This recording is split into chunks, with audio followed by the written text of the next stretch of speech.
Mama wakwaba midin ede adwa sechi. And then the day the kanya ode e me a mesro na wa subscribe to my channel. We are now don sa emia bell on so. Ube a notification. And it's an news say the betum be obenye biati and as obenye biahwe. Ewo GCN page ha. Ora Captain Smart a journalist ewo Ghana ha no na ono e na host program a wat ne din marching ewo Onua TV so.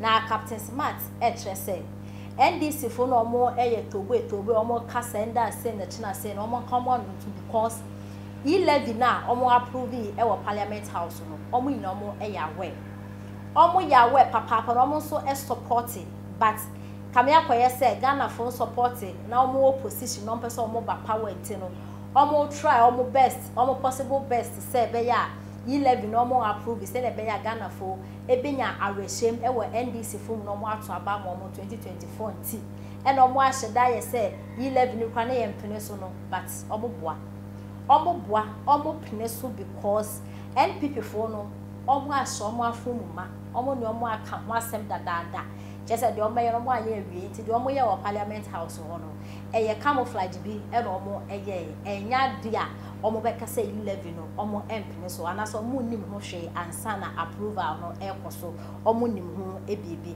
na arofo ye beka ya his excellency na na dodan kwa kufuado e na NPP amayoko na say e na omo de bibi ba ye omo fe no 11 na sa 11 no omo e kire say e bekoso e wo momo side MTN momo side eye mobile money se na ebe ya oko send sika omo betew na ye betumi de bia ye mpuntuduma e wo man because Ghana sika na asa enti ye betumi agi momo tax na ye tumi de bi aye roads ye tumi de bi SCC hospitals ye tumi de bi aye enyawo bebre ebeboa e wo man mu a adenti e na ye mfa 11 no emba ana Ghana for empene so na ye nje sa tax no se le be ya ye betumi aye mpuntuduma e wo man mu sa na NPP for empenfo omo eka na sa 11 hu sembe to gwa no enya dia NPP for afa na easy kra Ghana for yes ye ntua o yes ye ntua 11 because sika na ye etua no enye problem ma ye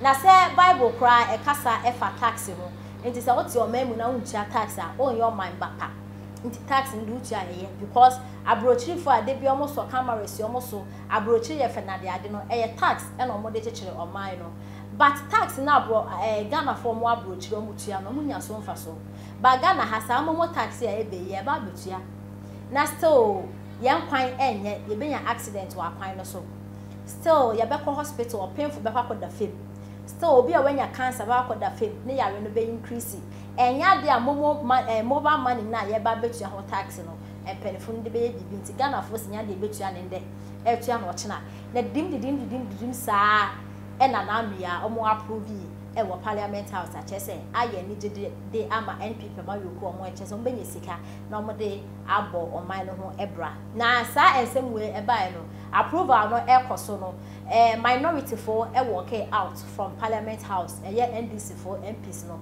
omo sorry a chese omo mpene so nti NPP for na kasa omo ntena ho na omo yomo ade na e wo sense mu no Ghana for bi e chese NDC for MPs no omo abomo ho modin ye papa omo abomodin bia senka 11 members but nyom no omo abem to omo ntumi enye ho hwe na eno na Captain Smart e chese omo boa papa omo ahyeda na omo ye NPP fun penifo no omo ahye omo afunu ma nti du wo no omo ahyeda sorry said ebe ya Ghana for beka so omo nim ho hwe but omo nim ho bi papa because omo amomo sika yenti ensema Captain Smart e de etuya Mr. Speaker Madam Speaker Mr. Speaker Madam Speaker Mr. Speaker Madam Speaker Mr. Speaker Madam Speaker the NPP did campaign against VAT.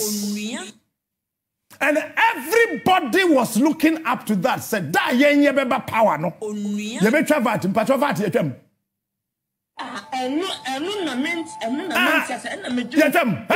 NDC for your bad. Wamo ba 11 yen twemu ne. Yen twemu china. Enti yensu yen tia ne. Yen tia china. Moka say yen kwasiafo. Madam Speaker. Enti say ya pugirigim. NDC for shada JHP strategy to be. Almost say walk out. One more corner. Walk out. No. The only change in Ghana's politics. Honorable Sechemen Sabunsu.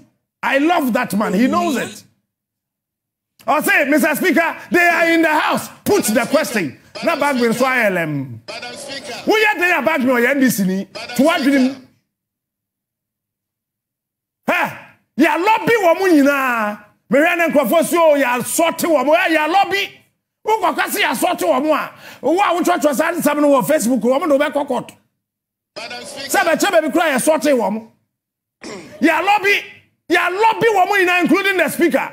It is speaker nim de abeko. Chairman Sabosunim, majority ya aware, minority ya aware. It was starting to piano. Watch this. Some of the backbenchers, no one person because we need the leadership na question home. Madam Speaker. It is some of I don't know bisa Timmy, you be share NDC NPP about TV3 when anyone I'm sorry that was a matter we goofed big time. What we did was wrong. Madam Speaker. Now I'm saying Muka say me come with Tim say we na no ne Muka say yankwasi afọ me gina wani mu ha na me busa asa adinti na mo yes a yenim de mo ye ya lobby mu. The agreement was that leadership meet. Lobbied, you have been whipped. Saying a trick in it here. NDC kowtow to that strategy that what we need to do is to just walk out. Whether you have the numbers or you don't have the numbers. If indeed, NDC MP or Yare, when we go find if you hospital, not drip, see this so. NPP MP or Yare, you need to ambulance him to the buy. Do you know why? No, we not him say back to Aba. It was a lie. A fool. What was that? Said the baby began a friend argument. So, oh, yeah, bet to Aba. That no, I'm not go on. I said, no, wouldn't say about one to who was any part of a low at the Jedi. A fool. And then this furniture sent on to Aba. One more coordinate. Once I said, because everyone says, so when you lobby in a course. Crawford see a lobbying Crawford. You get it? Ghana youth. Penny Fossey at the Dija, any Munanam. Captain Smart, the king of morning shows. Well, I said, everyone tells you. Well, what would the Aquasa? Yeah, quite not say eba. Now, Chairman supposed to say, Mr. Speaker, they are in the house. Put the question. Put the other question. Because I'm in secondary school for Fred Bissam, what is the past tense of put? Me see putted. But the award said, you get it? And I feel more with your money. 1 penny 4 p. Again, Sir Parliament way. I said it from day one that it will be one of the worst parliaments ever. Me can't say no. Me ya NPC friend me hear me. Na me wala pass. Oh, I don't know. I say pro. When MP muya, we shall suit a bot tie. Where what yet is our dog got him? Nkurasiifour.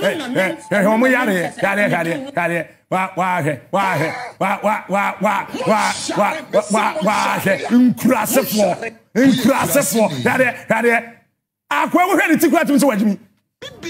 Wo na hwe nti hwe na pampam. Wo mo kuntokwa hwe obi apampam. This is the parliament we are talking about and the youth of this country. You guys don't see these things. You still want to parochially follow the NPP and the NDC. No, it doesn't work like that. I don't think so. And the Bank of Ghana said, you see, me, and then I catch so many guys and I say, and I motivation I'm doing no my chum will be kakra minim. And I catch us at me. What pa me too for tea? Me can't some chawa, me mean too for. So long as here for two. That's imagine who you here for two. Me hurt him, I mean can't say me trouble. So why do you yourself per master no bet you make have between for don't waste your energy. You get it? Me and to me forget it. Yes, see. Nya fe na bet you make hona. And a year na. And I no be na year na. And I done na year na. Hey brajai. Who knew Yansan Che will be out from her? And my friend say, we be wasting time. You can be pastor, you can be bishop, you can be whoever. You can just try to counsel me. Counsels gives me options to choose from. You suggest possible means I can succeed. But my chap say, "We man, yana we yet." My dream with the hot plane. You get it? I did be a me be an my dream with the hopper. My child, that time I'm about to be there. Be in my son to come giddy. Me share that. Me catch and it was my strategy to learn. I didn't want you guys to know I was learning. Because yes, I catch up. Say no, party no suya there. Me person no be who so akwan wajimi. Na me diminya me jimi pay me nchire. Suya ni amani na we am to us am and I'm sending emails am resign. Na me suya my school na we. Who got some here kwase? I didn't put down. Enti Ghana mebune tie mimi ntufo me kan sama kyerɛw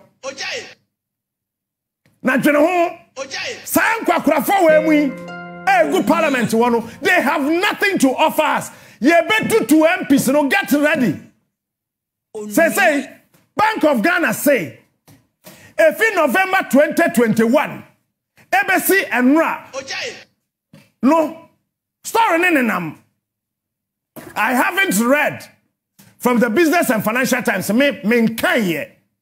from the Business and Financial Times. But story in the source.